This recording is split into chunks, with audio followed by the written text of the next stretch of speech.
কালাই হলে আবার অন্য কিছু দেব। পাউচ দিছি অল্প। দর্শক আমার হাতে যেগুলো আপনারা দেখতে পাচ্ছেন এগুলো হচ্ছে পুঁই শাক। মিষ্টি লাউ গরম মধ্যে মিষ্টি লাউ গরম, তারপরে লাল শাক করছি, এখানে পালং শাক বিক্রি করছি। এই সকল সবজি চাষগুলো রাস্তার সৌন্দর্যকে অনেক গুণ বাড়িয়ে দেয়। প্রিয় দর্শক, নতুন আরো একটি ভিডিওতে আপনাদের স্বাগত জানাচ্ছি। দর্শক, আজ আমি আপনাদের দেখাবো ঢাকা রংপুর মহাসড়কের বালুয়াবাজার পয়েন্টে রাস্তার রোড ডিভাইডারে সবজি চাষ। মহাসড়কটি 4 লেন হওয়াতে রোড ডিভাইডারের মাধ্যমে প্রতিটি লেনকে বিভক্ত করা হয়েছে। আর এই ডিভাইডারের মাঝে পরিত্যক্ত অবশিষ্ট জায়গাগুলোতে মহাসড়কটির আশেপাশে বসবাসরত লোকজন সবজি চাষ করা শুরু করেছে। রোড ডিভাইডারে সবজি চাষ এই উদ্যোগটি যেমন পরিবেশ বান্ধব, একই সঙ্গে স্থানীয় কৃষকদেরকে অর্থনৈতিকভাবে লাভবান করে, আবার রাস্তার সৌন্দর্যকেও বাড়িয়ে দেয় দ্বিগুণ। দর্শক, পর্দায় যাকে দেখতে পাচ্ছেন এই আপা বালুয়াবাজারের তালতলা নামক স্থানে তার বাড়ির পাশেই রোড ডিভাইডারে করেছেন একটি সবজি বাগান। তার বাগানে তিনি কি কি সবজি লাগিয়েছেন চলুন তার মুখ থেকেই শোনা যাক। পুঁই শাক, বটবটি, লাল শাক। কতদিন আগে তিনি এই সবজিগুলো লাগিয়েছেন জানতে চাইলে তিনি জানালেন, এই 1 মাস 17 দিন হচ্ছে। উপজেলা কৃষি সম্প্রসারণ অফিস থেকে তিনি কোনো সবজির বীজ পেয়েছিলেন কিনা জানতে চাইলে তিনি জানালেন, না এই বটবটিটা খালি পাইছি, আরগুলো নিজে কিনা। এখন প্রায় প্রতিদিনই তিনি তার বাগান থেকে সবজি তোলেন এবং রান্না করেন। পুঁই শাক না খাবো। এই সকল সবজিতে কোনো সার অথবা কীটনাশক ব্যবহার করা হয়েছিল কিনা জানতে চাইলে তিনি জানালেন, না কোনো কিছুই দেওয়া হয়নি। পাউচ দিছি অল্প।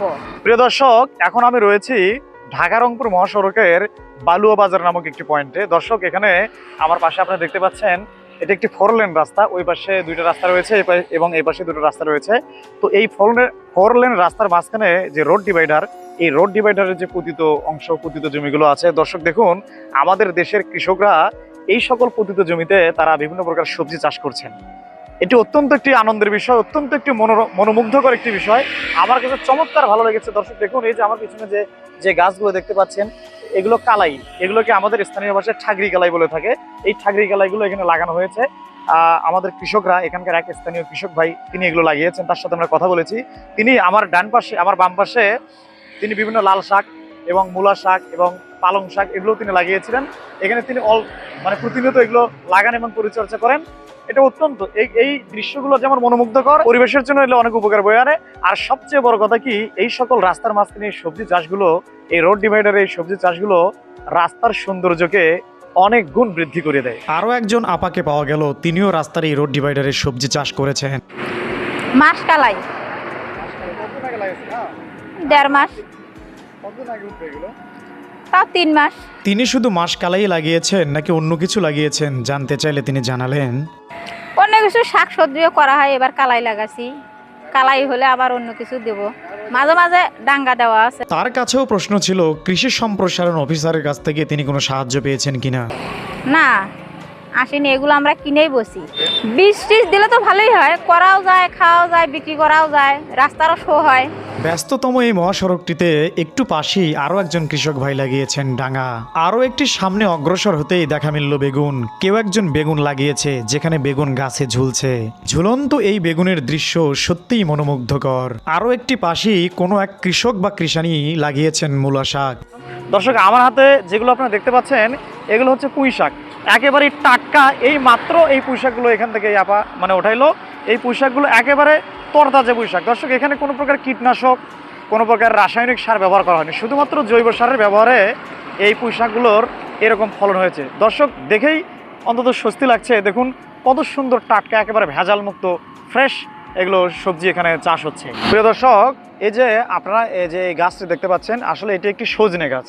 তো এই যে সবজির বাগানটি এতক্ষণ আমি আপনাদের দেখালাম, এই সবজির বাগানে যেন গরু ছাগল কোনো গবাদি পশু যেন কোনো ক্ষতি না করতে পারে, এই জন্য এই সবজির বাগানগুলো এই যে এরকম একটা বেড়ার মতো ফেন্স দেওয়া হয়েছে আর কি।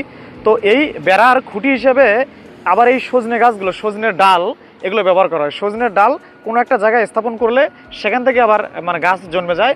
তো দর্শক দেখুন, ইতিমধ্যেই কিছু কিছু যে দেখতে পাচ্ছি সুন্দর কচি কচি পাতা এই যে এখানে সজনে গাছটা থেকে বেরোচ্ছে। বছরের নির্দিষ্ট একটি সময় গিয়ে এই সজনে গাছটি ফলন দেওয়া শুরু করবে। তখন আবার এই সজনে গাছ থেকে এই আপারা, যাদেরকে আপনারা একটু আগে দেখতে পেলেন, তারা আবার এখান থেকে সজনেও পেতে পারবে। একটু সামনে এগোতেই দেখা মিলল একজন কৃষক ভাই লাগিয়েছেন লাল শাক, পালং শাক, মূলা শাক সহ আর অন্যান্য শাক। মিষ্টি লাউ গরম মধ্যে মিষ্টি লাউ গরম, তারপরে লাল শাক করছি, এখানে পালং শাক বিক্রি করছি। এখন আবার যত্ন করে আবার পালন শাক করবো, ওই পাশে পেঁচ গাড়বো, তারপরে দিয়ে মুড়ে একবারে তোরা মুড়ে কালাই না কালাই বয়া দাও, ধারি কালাই বয়া দাও, ডাল ডাল খাওয়া যাবি, তাহলে বয়া দিছে এখন করা হচ্ছে। ও সরকার থেকে বেজর মেলা দিয়ে করেছিলাম, বলে আমাকে সরকার থেকে যদি বৃষ্টি সারটা দেওয়া যায় দিয়ে আমি এখানে পরিচর্যা করি, দেয় না, কথা বলে গুরুত্বই দেয় বুঝলে। এই এলো ঘটনা। আপনি এখানে মানে কি লাগাইছিলেন? আপনার এখানে পালন আসলো, পালন শাক আসলো, পালন শাক আমি 6,000 টাকা বিক্রি করছি, 6,000 টাকা বিক্রি করেছি, আবার পরিযত্ন করে আবার পালন শাকই ফেলাবো। হ্যাঁ, আবার পালন শাক ফেলাবো। এখানে নাল শাক করছি, নাল শাক আছে, পাশাপাশি মূল্য আছে, ওই পাশে সর্ষে দিছি, ওই পাশে সর্ষে শাক দিছি বুঝলেন, ওই ডাঙ্গার ওই পাশে সর্ষে শাক আছে বুঝলে। তারপর সাধারণ পাবলিক আছে যখন চায় সবাইকে 2-1 বোঝা করে দিই খাওয়ার জন্য বুঝলেন। না নেই আমার কাছে, না নেই খাওয়ার জন্য, না নেই।